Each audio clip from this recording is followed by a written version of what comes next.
3 days now. INEC has been meeting with stakeholders. Security today, yesterday, it was political parties, and they had also with CSOs. Let me allow you to listen to the INEC chairman, and we'll bring Mr. Festus Okoye on the program on some of these issues. No doubt in my mind. The INEC chairman starts by appraising the conduct of the elections, soliciting for the cooperation of security agencies for future elections, starting with the FCT Area Council election. All forthcoming polls, including the 2023 general election. Our responsibility is to protect the process, to guarantee its integrity, while leaving the outcome of election to voters to determine. The continuous voter registration exercise has now entered its third quarter. I want to assure Nigerians that we are aware of the constraints experienced by many citizens in reaching the 811 designated centers nationwide to register. Some of them are separated by a considerable distance from the places where they reside. We are looking forward to activating additional 1,862 centers nationwide to make it easier for citizens to exercise their right to register as voters.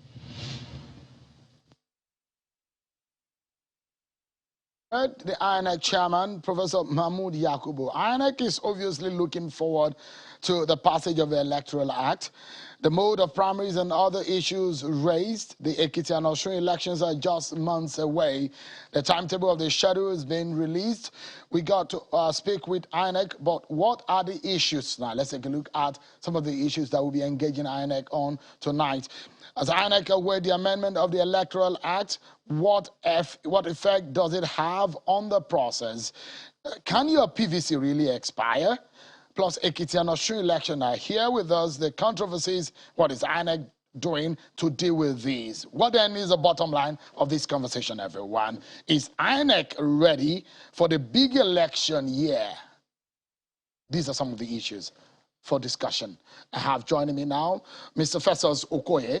He is INEC National Commissioner in charge of publicity and voter awareness. Thank you so much for coming. Yeah, thank you so much. Let's take the little issues off the table so that we can deal with the big issue.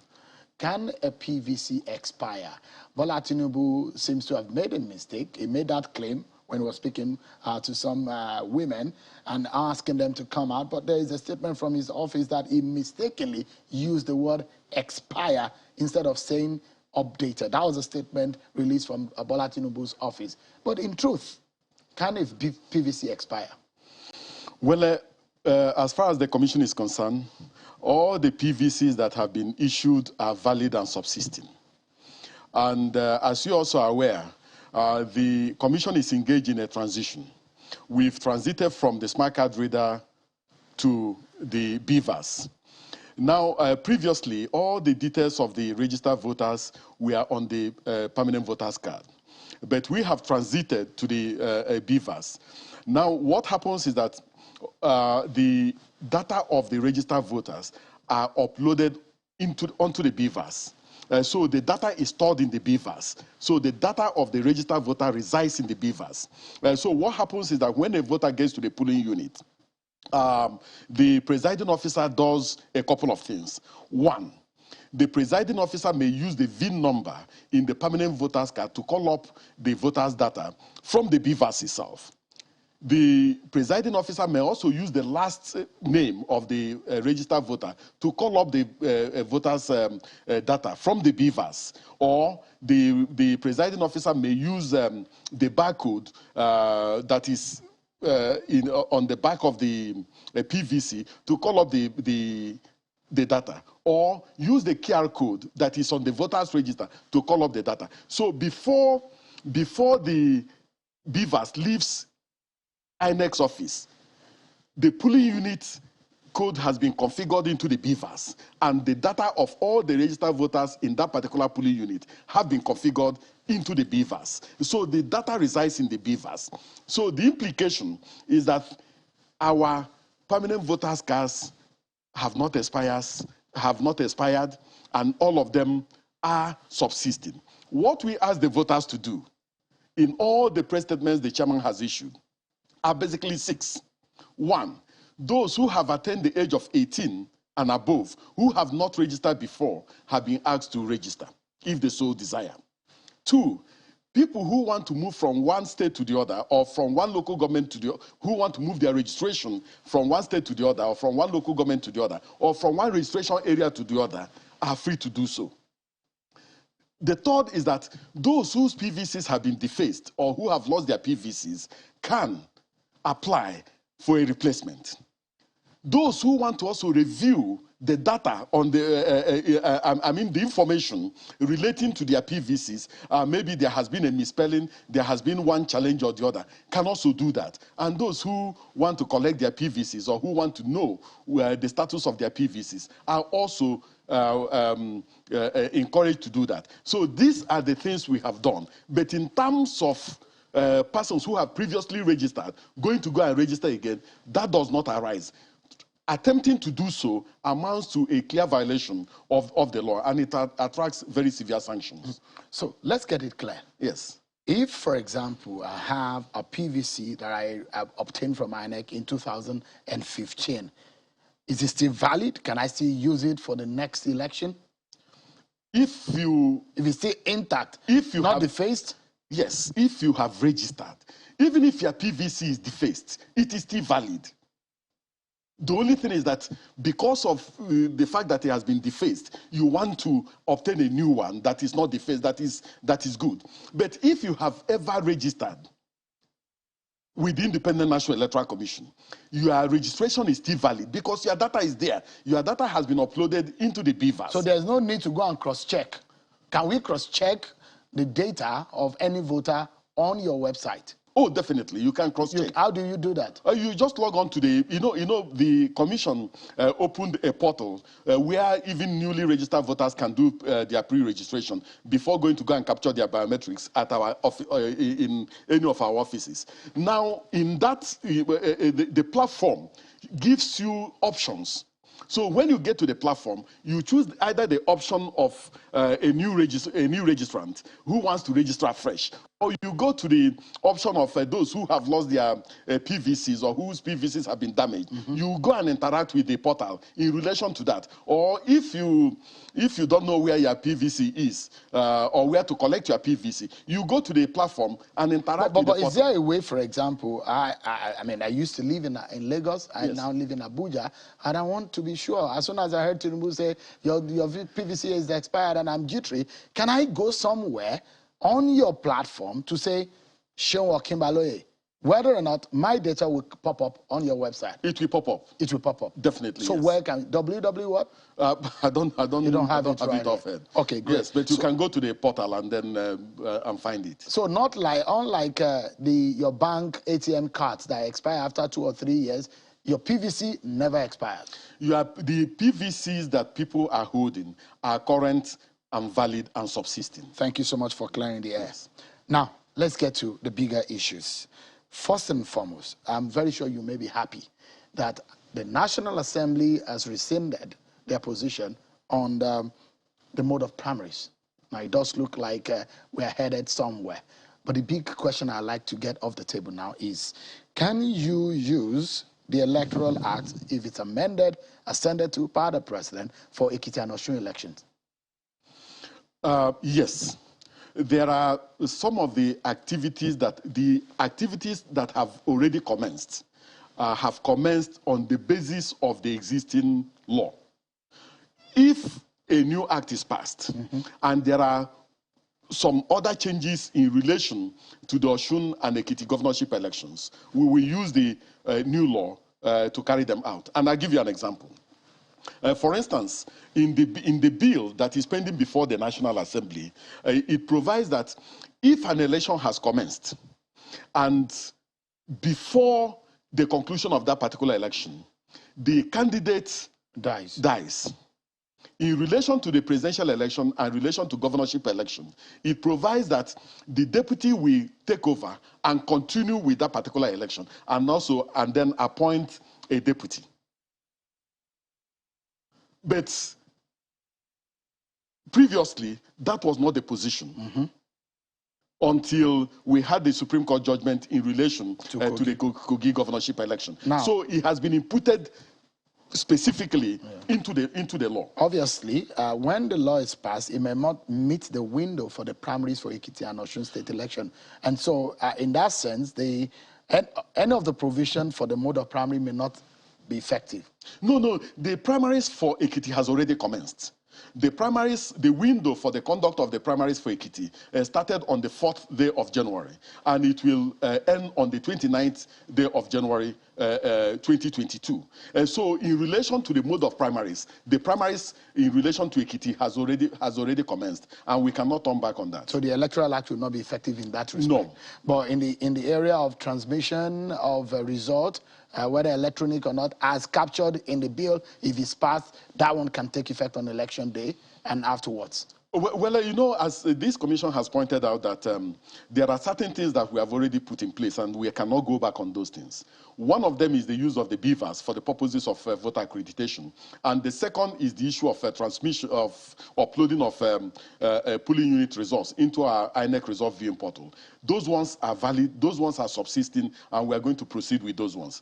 Now, if the new law is passed and the president assents to it, then we will look at it in relation to what can be done, what is feasible and what is not feasible. There are some of the provisions that gives some level of discretion in relation to when they can come into effect and in relation on when the commission can activate them. So the ones that we can activate, we will proceed and activate them. Then the ones that are mandatory, we have to go ahead with them. The last time I had a conversation with you on these related matters, on the electronic transmission, you said that there is an engagement between INEC and the telcos, and also, of course, NCC, because, you know, this conversation on whether or not there is a capacity for us to be able to transmit the result. And you said there are conversations. Have you solidified that conversation to ensure that we can use the facility required, especially for Ekiti and Osun election? Everything covered in that respect? I think we have passed that stage already. The commission has made its position very, very clear in relation to the issue of transmission of election results and in relation to the uploading of polling unit results into our central portal. The only issue that was on the table was whether we can use electronically transmitted results for purposes of collation of results.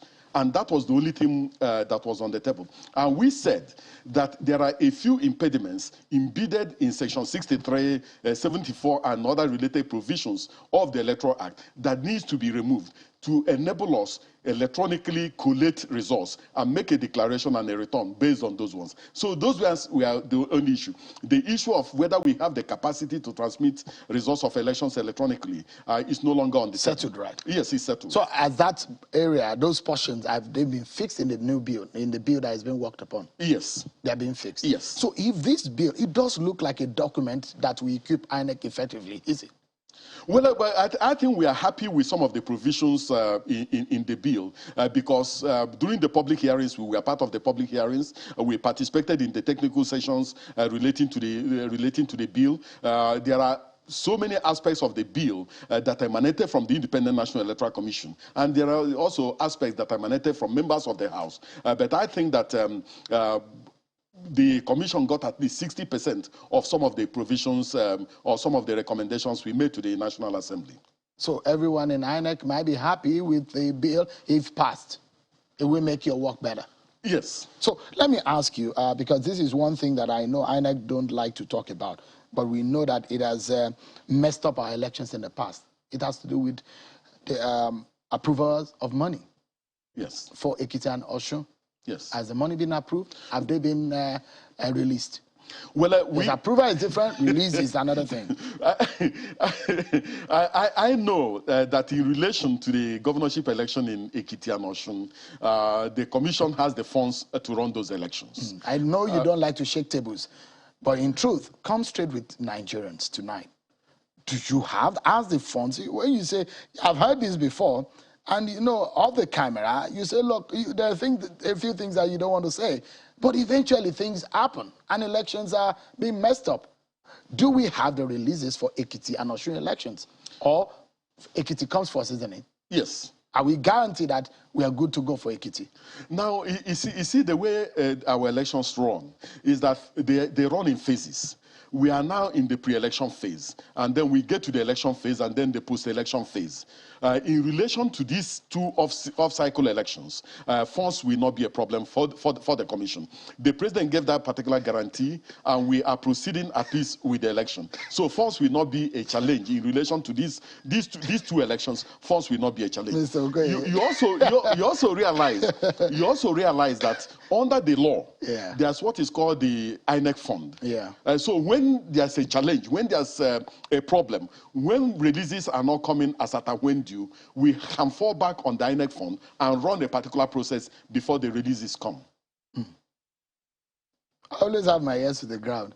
And before I ask that question, there are reasons why I asked the question, and we are hoping nothing goes wrong, because we have seen in this country where funds were released 2 weeks before an election, and you were printing ballot papers outside of the country, and you were trapped. Reasons why we had delayed in election, and that's what I'm asking. We want to help, Mr. Okoye. If there are problems with funds, come straight with us so that Nigerians can know. No. And those who are in charge can be able to release the funds. No, we will definitely do that. But you were political with the language. No.